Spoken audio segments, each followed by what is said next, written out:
had $10,000 today, would you invest in ETF or put it towards your first rental property?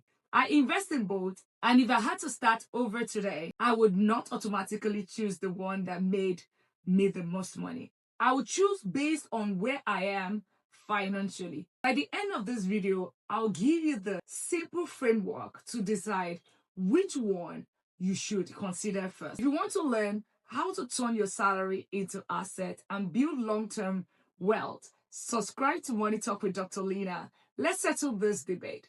ETF versus real estate. First, what are we comparing? An ETF or exchange traded fund can allow you to invest in a basket of companies through one investment instead of trying to pick the next winning stock. Broad market ETFs can give you diversification across hundreds or even thousands of securities. Real estate is different. You are buying a physical asset that may produce rental income, build equity, and appreciate over time. I've invested in the stock market and built a double-digit rental property portfolio, and here is what I have learned. Neither one is universally better. The real question is, which one is better for you right now? ETF wins for most beginners, depending on your brokerage and investment. You can start with a relatively small amount and consistently add more. Real estate typically requires more capital. You may need a down payment, closing costs, inspections, repairs, and reserve. Yes, strategies like house hacking, certain low down payment financing program, partnership and seller financing can reduce the amount of cash required upfront. But low money down does not mean no financial responsibility. So if you only have a few hundred or a few $1,000s available, I wouldn't necessarily wait years doing nothing until you can buy real estate. You can start investing while preparing for real estate. ETFs, definitely. Once you choose an investment strategy, you can automate contributions and consistently invest. Real estate, someone has to manage the property. Tenants, maintenance, repairs, vacancy, leases, in taxes, insurance, contractors. I own and manage real estate, so I'll tell you directly, rental property is not automatically passive income. It's more like active passive.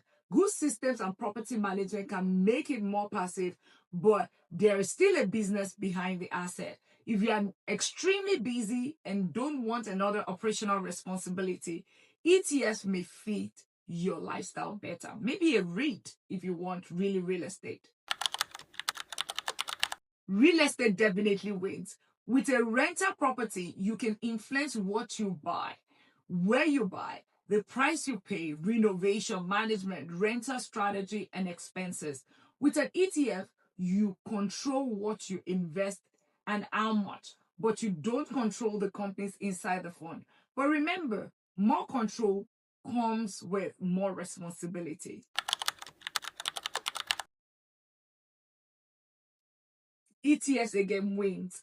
A broad market ETF can give you exposure to hundreds or even thousands of security. One rental property gives you exposure to one property in one location. Real estate diversification typically takes more time and capital. My real estate portfolio wasn't built overnight. You buy one, you learn. You improve your system, then potentially buy another. Wealth is built over time. This is where real estate gets interesting. A well-purchased rental property can potentially generate monthly rental income, but owning a rental doesn't automatically mean positive cash flow. You need to account for the mortgage, taxes, insurance, maintenance, vacancies, management, and other expenses. If your expenses exceed your rental income, that property isn't producing positive cash flow. That's why you analyze the numbers before falling in love with the property. ETFs can also provide dividends or distribution depending on the fund, but many people primarily use broad-based market ETF for long-term wealth accumulation. Definitely real estate again. Real estate has a major advantage here. You might buy a $300,000 property without putting 300,000 of your own cash into the deal. Financing allows you to control larger assets with a smaller amount of your own capital. But leverage works both ways. Debt can amplify returns and it can amplify losses. If your property is vacant, the mortgage still needs to be paid. If the HVAC breaks, you still need money to fix it. Leverage is a tool, not a magic. ETF definitely wins in this case, okay? ETF wins. Publicly traded ETFs can generally be sold during the market hours. Real estate is much less liquid. You can't usually wake up tomorrow and sell 10% of your rental because you need cash. Selling a property can take weeks or months and involves transaction costs. Again, neither is good or bad. They simply serve different purposes. So, which should you invest in first? For many beginners, I like this order. Build your financial foundation.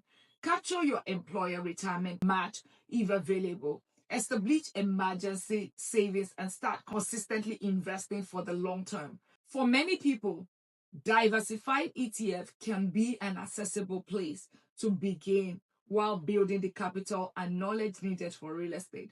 But if you already have strong, stable income, strong savings, adequate reserve, manageable debt, understand your market, and know how to analyze a deal and find your right opportunity, real estate could absolutely be your next move. And here's the biggest takeaway. The question doesn't have to be ETF or real estate forever. For many wealth builders, the answer eventually becomes ETF and real estate. That's how I approach it. ETF give you diversification, accessibility, and ability to consistently invest. Real estate gives you leverage, a physical asset, a potential equity, appreciation, and cash flow and tax advantages. Different assets, different jobs, same goal, turn income into asset. Here's the simple framework. Limited capital, limited time, and you want something diversified and relatively hands-off. Consider ETF. Strong reserve, more capital, you want greater control and potential cash flow and tax advantages, and you're prepared for the responsibility. Consider real estate. Already financially stable and building wealth, you may eventually want both. The biggest mistake is spending 5 years debating which investment is better while investing in neither. Start where you are, build consistently, learn, then diversify as your wealth grows. Now, I want you to choose. If you had $10,000 available to invest today, would you choose ETF or would you choose real estate? Put your answer in the comments. I'm reading and tell me why. And subscribe to Money Talk with Dr. Lina because we are not just talking about making money. We are learning how to turn income into assets, asset into cash flow, and cash flow into financial freedom. Income, asset, cash flow, freedom. And I'll see you in the next video.